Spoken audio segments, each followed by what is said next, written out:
Assalamualaikum warahmatullahi wabarakatuh. Perkenalkan, saya Dela Lausna Reka dengan NIM 21011339 sebagai moderator kelompok 2. Baiklah, di sini kami akan mempresentasikan materi keterlambatan perkembangan atau disabilitas belajar. Nah, sebelumnya saya akan membacakan nama-nama anggota kelompok 2.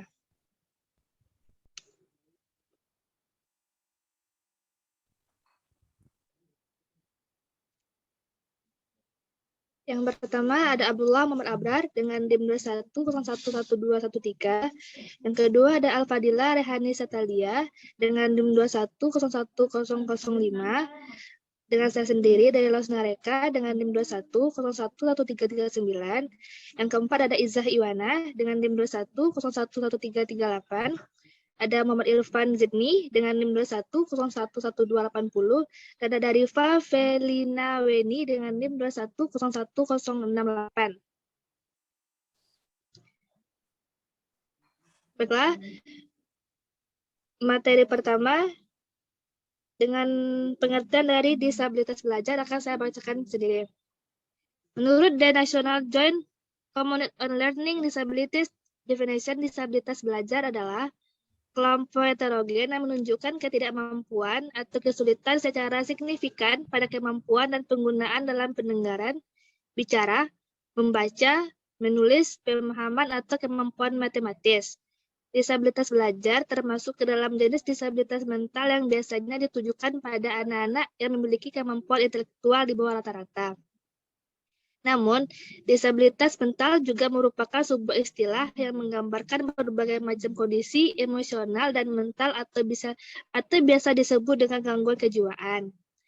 Disabilitas belajar atau bisa disebut juga dengan kesulitan belajar merupakan konsep yang digunakan dalam psikologi atau kedokteran sebagai aktivitas belajar individu yang tidak berlangsung wajar. Kadang lamban, kadang tidak. Kesulitan belajar ini adalah kekurangan yang nampak secara lahiriah.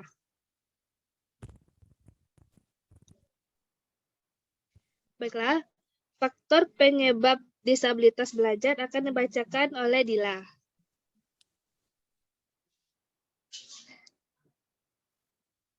Pada Dila dipersilakan. Baiklah, saya akan membacakan tentang faktor penyebab disabilitas belajar. Yang pertama yaitu faktor internal. Adanya disfungsi neurologis dan juga adanya disfungsi sistem saraf pusat. Disabilitas belajar terjadi sepanjang hidup individu yang mengalaminya. Mengalami masalah regulasi diri, persepsi sosial, dan interaksi sosial. Yang kedua yaitu faktor eksternal. Strategi pembelajaran yang keliru, pengelolaan kegiatan belajar yang tidak membangkitkan motivasi belajar, serta pemberian ulangan yang tidak tepat. Yang ketiga yaitu faktor genetik. Faktor genetik, luka pada otak karena trauma fisik atau kekurangan oksigen, biokimia yang hilang, biokimia yang dapat merusak otak seperti pewarna makanan, dan sosial yang merugikan perkembangan anak.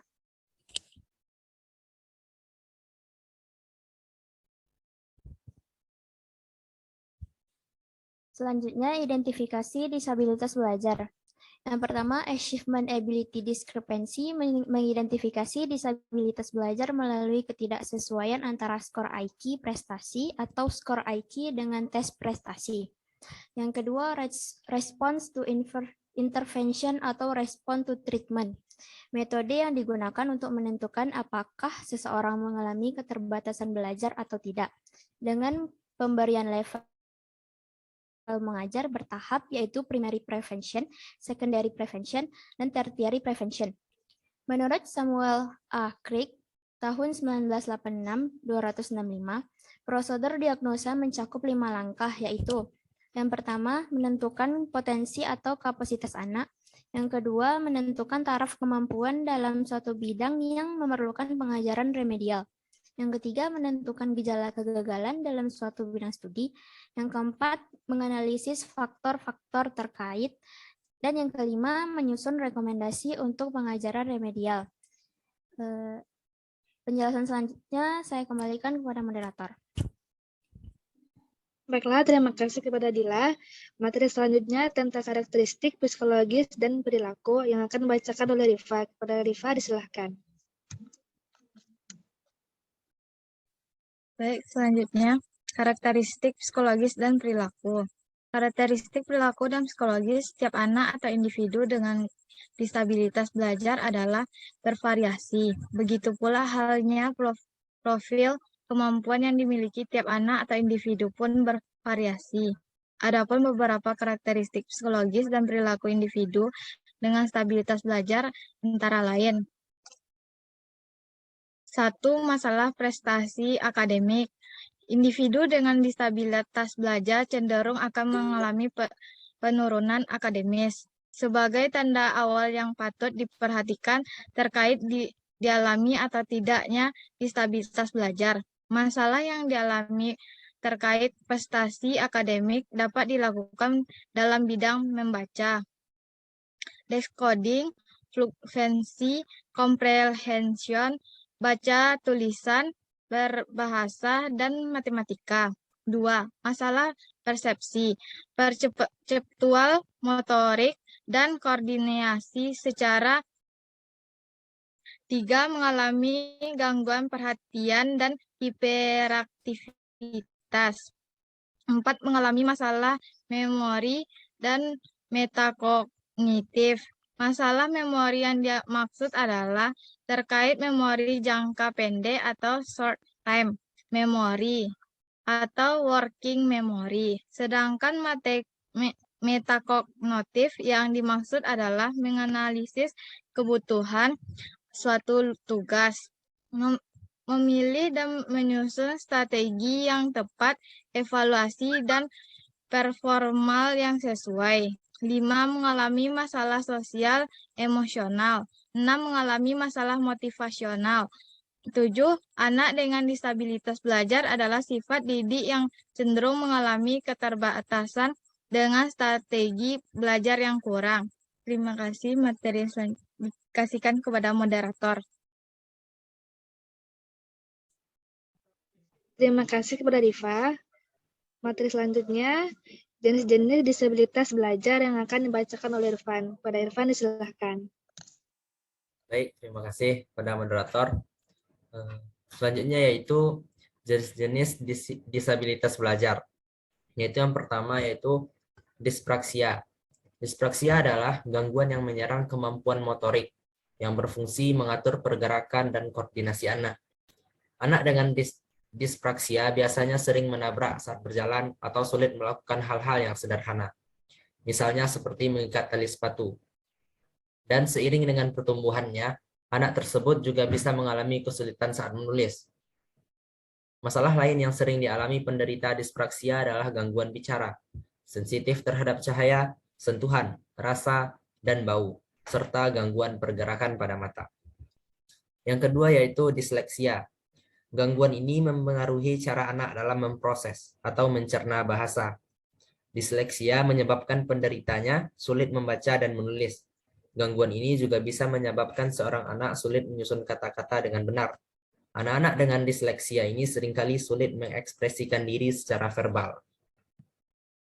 Selanjutnya yang ketiga yaitu disgrafia.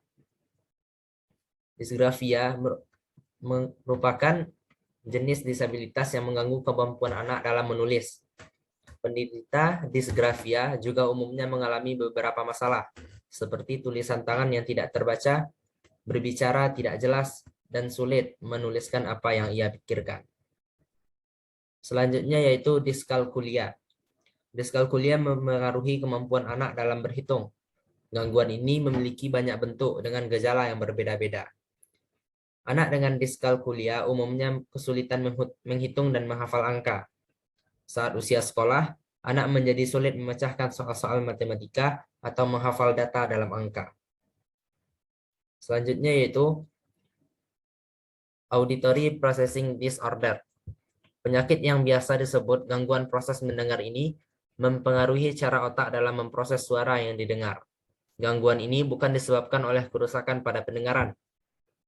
Namun penderita gangguan proses ini mendengar juga seringkali sulit membaca, membedakan suara, mengalami penjelasan dalam bentuk suara, dan mengingat hal-hal yang sudah ia dengar. Dan yang terakhir yaitu visual processing disorder.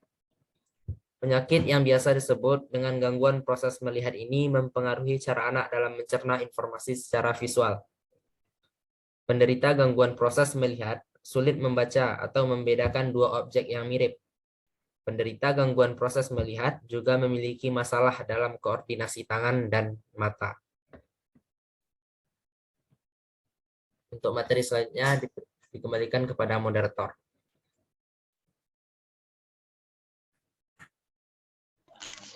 Baiklah, terima kasih kepada Irfan.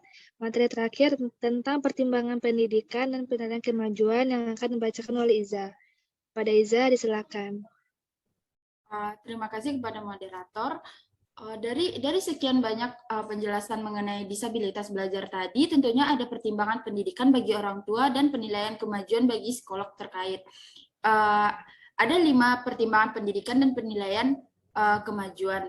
Yang pertama yaitu pelatihan kognitif yang mencakup satu, self-instruction yang diartikan sebagai teknik verbalisasi diri yang digunakan untuk merubah verbalisasi diri siswa yang negatif yang diganti menjadi positif untuk meningkatkan self-regulation siswa. Yang kedua yaitu self-monitoring, yaitu sifat seseorang yang mampu memantau sekaligus mengendalikan cara membawa diri, emosi, sekaligus perilaku ketika berada di situasi dan lingkungan tertentu. Yang ketiga yaitu scaffolded instruction atau teknik di mana peserta didik diberi tanggung jawab yang lebih besar dalam proses pembelajaran, sehingga mereka akan memiliki pemahaman yang lebih baik. Yang keempat yaitu reciprocal teaching atau model pembelajaran yang memberikan kesempatan untuk mempelajari materi terlebih dahulu. Kemudian siswa menjelaskan kembali materi yang dipelajari kepada siswa lain, seperti presentasi yang sedang kita lakukan seperti saat ini. Pertimbangan selanjutnya yang kedua yaitu peningkatan isi atau materi pembelajaran melalui graphic organizer, lalu mnemonics atau petunjuk gambar-gambar atau kata untuk membantu mengingat sesuatu. Lalu yang ketiga yaitu pengajaran langsung atau talk analysis, yaitu model pembelajaran langsung yang menekankan pada penguasaan konsep atau perubahan perilaku dengan mengutamakan pendekatan deduktif. Yang keempat yaitu service delivery models. Hal ini berkaitan dengan adanya semakin berkembangnya sekolah yang menyediakan rencana pengajaran kooperatif. Selain itu, guru umum dan guru pendidikan khusus bekerja sama dalam pengajaran di kelas. Yang kelima yaitu peer tutoring melalui CWPT atau merupakan prosedur pengajaran menyeluruh atau strategi pengajaran berbasis pengajaran timbal balik oleh teman sebaya dan penguatan kelompok di mana seluruh siswa di kelas serempak disibukkan dalam proses pembelajaran dan latihan dasar kemampuan akademis. Lalu ada peer assisted learning strategi, yaitu suatu metode pembelajaran sambil bermain dan berkelompok sehingga proses pembelajaran dapat menghasilkan hasil yang positif. Sekian materi dari saya kembalikan kepada moderator. Baiklah, terima kasih kepada Iza. Sekian presentasi dari kelompok 2. Jika ada salah dan kurang, kami mohon maaf. Assalamualaikum warahmatullahi wabarakatuh.